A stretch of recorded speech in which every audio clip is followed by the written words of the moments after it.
Hello friends, നിങ്ങൾ organic henna കോൺ ഉണ്ടാക്കുന്നവരാണോ? എങ്കിൽ എന്തെങ്കിലും നിങ്ങൾക്ക് ഇതുപോലൊരവസ്ഥ ഉണ്ടായിട്ടുണ്ടോ? കോൺ നമ്മൾ എത്ര പ്രസ് ചെയ്താലും അതിൻ്റെ അകത്തുനിന്ന് പേസ്റ്റ് വരാത്തതും പിന്നെ നല്ലൊരു ലൈൻ വരക്കാൻ പറ്റാത്തതുമായ ഒരവസ്ഥ. പക്ഷെ അവരൊക്കെ പറയണത് കോൺ നന്നായിട്ട് മിക്സ് ചെയ്തതാണ്, പിന്നെ കോൺ അതിൻ്റെ പേസ്റ്റ് നന്നായിട്ട് അരിച്ചതാണ്. എന്തൊക്കെ ചെയ്തിട്ടും കോൺ ശരിയാവണില്ല. ഈ ഒരു അവസ്ഥ ഉണ്ടെങ്കിൽ അതിൻ്റെ കാരണം എന്താണെന്ന് അറിയോ? അതിന് രണ്ട് കാരണങ്ങളാണ് ഞാൻ കണ്ടുപിടിച്ചിട്ടുള്ളത്. എനിക്ക് ഈ ഒരു അവസ്ഥ വന്നപ്പോൾ ഞാൻ സ്വയം കണ്ടുപിടിച്ചതാണത്. ഒന്നാമത്തെ കാര്യം, നമ്മൾ കോൺ റോള് ചെയ്യണ സമയത്ത് ഒന്നുമില്ലെങ്കിൽ പിന്ന് ഉപയോഗിക്കാത്തൊരു സമയമുണ്ടല്ലോ.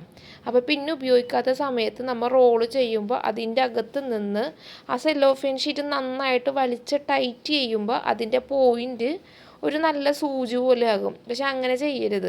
അങ്ങനെ ചെയ്യുമ്പോഴാണ് ഈ ഒരു സ്റ്റേജിൽ നമ്മളിങ്ങനെ വലിച്ച് പിടിക്കുമ്പോൾ അതിൻ്റെ ടിപ്പ് മോശമായി പോണതാണ്. അങ്ങനെ ചെയ്യരുത്. അതിന് പകരം റോള്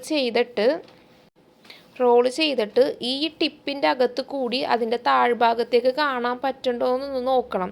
നമ്മളിങ്ങനെ കോണ് നോക്കുമ്പോൾ അതിൻ്റെ അകത്ത് കൂടി നമുക്ക് ഗ്യാപ്പ് കാണാൻ പറ്റും, ആ ഹോള് കാണാൻ പറ്റും. അങ്ങനെയാണെങ്കിലേ നമുക്ക് പേസ്റ്റ് കറക്റ്റായിട്ട് അതിൻ്റെ അകത്ത് കൂടി വരുള്ളൂ. നമ്മൾ വലിച്ച് പിടിച്ച് ടൈറ്റ് ചെയ്ത് കോൺ ഉണ്ടാക്കി കഴിഞ്ഞാൽ അതിൻ്റെ ആ ഒരു ടിപ്പ് മോശമായിട്ട് ഇരിക്കുള്ളൂ. എനിക്ക് മനസ്സിലായ ഒരു കാര്യമാണ്. മിക്കവർക്കും അറിയാവുന്ന ഒരു കാര്യമായിരിക്കും, എന്നാലും അറിയാത്തവരും ഉണ്ടാകുമല്ലോ. അവർക്കും കൂടി വേണ്ടിയുള്ളതാണ് ഇന്നത്തെ എൻ്റെ വീഡിയോ. ഇനി ആ കോണിൽ പേസ്റ്റ് നിറച്ചതിന് ശേഷം വരച്ച് നോക്കിയാൽ മനസ്സിലാകും ലൈൻസൊക്കെ എത്ര നന്നായിട്ടാണ് വന്നത്.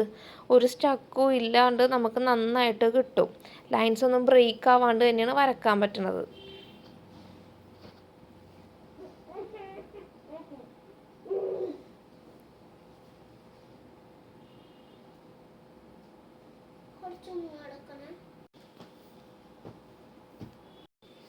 വേറൊരു രീതി എന്ന് പറയുന്നത് പിൻ യൂസ് ചെയ്തിട്ടുള്ള ഒരു മെത്തേഡാണ്.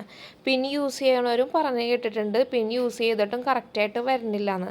അതിൻ്റെ ഒരു കാരണം എന്താണെന്ന് വെച്ചാൽ, നമ്മൾ ഈ പിന്നിട്ടിട്ട് റോൾ ചെയ്യണ സമയത്ത് ആ പിന്ന് ആ സെല്ലോഫെയിൻ ഷീറ്റിൻ്റെ വേറൊരു ഷീറ്റിൻ്റെ അകത്തേക്ക് പോണത് കൊണ്ടാണ്. നമ്മളിങ്ങനെ റോള് ചെയ്യണ സമയത്ത് ഇത് പല ലെയറുകളായിട്ടാണ് വരുന്നത്, സെല്ലോഫെയിൻ ഷീറ്റ്. അപ്പോൾ അതിൻ്റെ അകത്ത് കൂടി വേറെ സ്ഥലത്തേക്ക് പോകാനൊക്കെ സാധ്യതയുണ്ട്. അത് കറക്റ്റായിട്ട് പിടിച്ചാൽ മാത്രമേ അതിൻ്റെ അകത്തേക്ക് പോകുള്ളൂ. അപ്പോൾ അത് ശ്രദ്ധിച്ചിട്ട് കഴിഞ്ഞാൽ നമുക്കതിനകത്ത് നല്ലൊരു ഹോള് കറക്റ്റായിട്ട് കിട്ടും. അതും നമുക്ക് ഇതുപോലെ ഇങ്ങനെ പിടിച്ചു നോക്കിയാൽ അതിൻ്റെ അകത്ത് കൂടി അപ്പുറത്തെ സൈഡ് കാണാൻ പറ്റും. ഒരുപാട് കാണാൻ പറ്റില്ല, എന്നാലും ചെറിയൊരു ഹോള് നമുക്ക് കാണാൻ പറ്റും. അപ്പോൾ അതുപോലെയൊക്കെ ചെയ്തിട്ട് കോൺ ഉണ്ടാക്കി നോക്കുക. അപ്പോൾ അതിനകത്ത് കൂടി നമുക്ക് നല്ല പേസ്റ്റ് നല്ല സ്മൂത്തായിട്ട് നല്ല ലൈനൊക്കെ നന്നായിട്ടൊക്കെ വരക്കാൻ പറ്റും. ഒരുപാട് പേര് പറഞ്ഞു കേട്ടിട്ടുണ്ട് കോൺ എങ്ങനെയൊക്കെ ചെയ്തിട്ടും പേസ്റ്റ് കറക്റ്റായിട്ട് വന്നില്ല, സ്റ്റക്കായിട്ട് വന്നില്ല. പിന്നെ ആളുകൾ കത്രിക വെച്ച് കട്ട് ചെയ്യുമ്പോഴാണെങ്കിൽ ടിപ്പ് ഭയങ്കര വലുതായിട്ട് പേസ്റ്റ് അധികം വന്ന്.